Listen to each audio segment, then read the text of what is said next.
CMD Boxing Reports, Ronell here reporting here, and I'm back at it for the boxing fanatics. Okay, so 2017 has been one heck of a year for us boxing fans. We got to see most of all the fights that we were yearning for in 2016. We got to see Errol Spence versus Kell Brook after all the fans were putting pressure on Brook to take the fight. And we also got to see Danny Garcia versus Keith Thurman after all the fans putting pressure on Garcia to stop cherry picking and to take on one of the elites such as Thurman or Porter. And I guess after all them cherries they were putting on his Instagram page, he finally gave in and took on Thurman. Great job, guys, for putting on, the pressure to get these two fights. And we got to see the Gennady Golovkin versus Daniel Jacobs fight. And in that fight, most of us really didn't give Jacobs a chance in that fight because, we thought that Jacobs was going to get stretched because of his weak chin. However, that didn't happen. Now, for those who did give Daniel Jacobs a chance against Golovkin, they thought that Jacobs will, be the first one to drop Gennady Golovkin because of the way he destroyed Peter Quillin in the first round, and because of the way Gennady Golovkin looked in his fight against Kell Brook. However, none of that stuff happened either. But I must say, it was a great fight. But moving on, we also got the Gennady Golovkin versus Canelo Alvarez finally. After all that BS stalling with other meaningless fights put on by Golden Boy, my goodness. The Canelo versus Julio Cesar Chavez Jr. bout was one heck of a bore. That fight had everybody at the fight party sleeping and falling asleep. One dude told me that his prosthetic leg had fell asleep when watching that fight. Jeez. However, the best part of the fight was when it was over. And then Gennady Golovkin stepped in the ring, and that's when we find out that we were getting this fight, Gennady Golovkin versus Canelo Alvarez.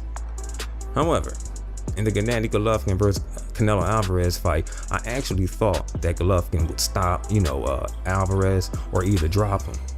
But hey, I was wrong. Canelo came in and, put on a classic Mayweather performance. And I was, sitting there like, damn. However, he was able to take some of Golovkin's best shots, and Golovkin was able to take Canelo's best shots as well. But although the fight ended in a controversy, and I still must say this was another great fight, all right, between those two. Now, we also had some return of the greats, and that's Floyd Mayweather, the trendsetter for today's boxers. He came back and took on UFC fighter Conor McGregor, and Floyd looked like a boxer who's been away from the sport for a while. He did not look anything like the Floyd from, years ago. Plus, he was 40 years old going into this fight. And word is, he didn't even train for this fight, but he was still able, to pull it off with another victory, improving his perfect record to 50-0. Congrats, Floyd, but please stay retired. However, Floyd Mayweather, he continues to set trends. Now that he has, faced UFC fighter Conor McGregor, now everyone from Danny Garcia to Oscar De La Hoya wants to jump in the ring with the UFC fighter.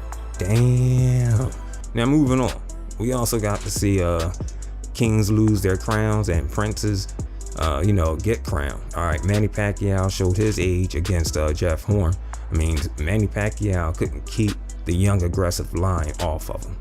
Even when he hurt Jeff Horn, he couldn't finish him. That right there showed that Pacquiao's best years were far behind him. Deep. And we also, had another boxer lose his crown, but not by defeat or by being stripped of his crown. This fighter retired instead, and that's a former undisputed light heavyweight champion, Andre Ward. Not only did he retire as champion, but he retired undefeated as well. So far, Andre Ward makes the second American boxer to retire as champion and undefeated. Have a happy retirement, Ward. Yup, of this decade, put it like that. the second to retire undefeated and as champions this decade. But then again, Mayweather, he came back, he wasn't champion, but a few years ago he retired as champion. But moving on, and although the year of 2017 is coming to an end as well, so is the career of another, great fighter, and that's Miguel Cotto. Damn, yeah. Cotto will be facing his last opponent on November 25th. Saddam Ali will be the last man that Cotto will lace up for. Hopefully everything goes well for Cotto once he retires. It's been a great career for the future Hall of Famer. He's given us boxing fans a lot of great matches. And there was also a whole lot of other things that went on, with Crawford versus Ndongo, and Crawford making history by becoming the first junior welterweight to hold all 4 titles at once. And we also had, a lot of action across the pond. We had Billy Joe Saunders versus Willie Monroe. Now, in that fight there, there was some controversy at the stare down where Billy Joe Saunders' son had, gave Willie Monroe a shot in the private. But hopefully Willie Monroe had learned his lesson, man. You don't put your hands on other people's kids. I mean, I understand he was trying to be nice and all and pat the little boy on the head, but really, you don't know what people teaches their children. So it's best to stay humble, okay? I mean, I understand you trying to be nice, but hey, let's stay humble from now on. Take that as a lesson. And we also got some more good fights coming up, like Billy Joe Saunders versus David Lemieux, and that's gonna be a good one. I can't wait for that one. And we also had Chris Eubank Jr. He had a pretty good year as well. He'll be taking on George Groves, later on. And we also had who was it? Gervonta Davis, aka Hank the Tank, take on Liam Walsh. Now, in that fight there, I was really disappointed in Liam Walsh. I mean, all those that Gervonta Davis was, my favorite. He is an American and all, and I know more about him than Liam Walsh. But as I was watching videos on Liam Walsh, he reminded me so much of a UK Pernell Whitaker. He was just slick with it, and the way he threw that jab. And I was expecting that to be against Gervonta Davis. I was expecting this to be a real great fight. One of the toughest fights Gervonta Davis ever had. However, it did not turn out that way. But hey, tomorrow's always another day. Liam Walsh, okay, he took his first loss. Hey, it ain't over. So that's my takes on this CMD boxing reports. Oh, and wait a minute before I go. We also had some ups and downs, like with Deontay Wilder and Luis Ortiz fight falling through because Luis Ortiz tested positive for masking drugs and everything. We just had our ups and downs, but however, I'm not complaining.